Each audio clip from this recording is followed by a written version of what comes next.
Bonjour à tous. Marco Rubio, plus optimiste sur un possible accord entre les États-Unis et l'Iran.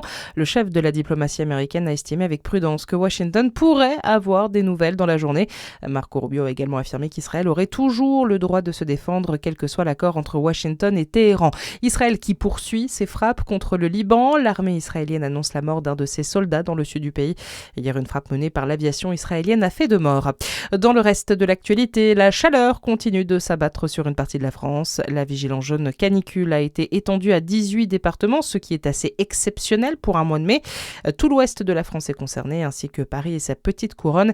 Il s'agit d'un épisode de chaleur précoce et remarquable selon l'établissement public. Et sur les côtes, les plages ont bien sûr été prises d'assaut. Et en Gironde, 2 personnes sont mortes à Lacanau et Lège-Cap-Ferré, victimes des courants de Baïne. Depuis vendredi, plus de 30 baigneurs ont été emportés sur le littoral girondin lors de cet épisode de forte chaleur.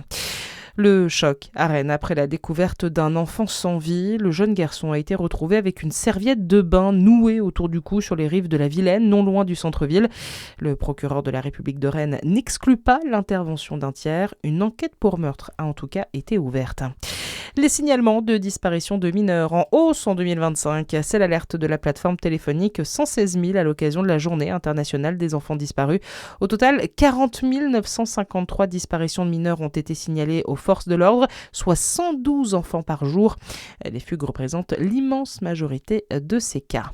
Et puis on termine avec un mot de sport, car il y a du tennis à suivre aujourd'hui. C'est la suite du tournoi de Roland-Garros.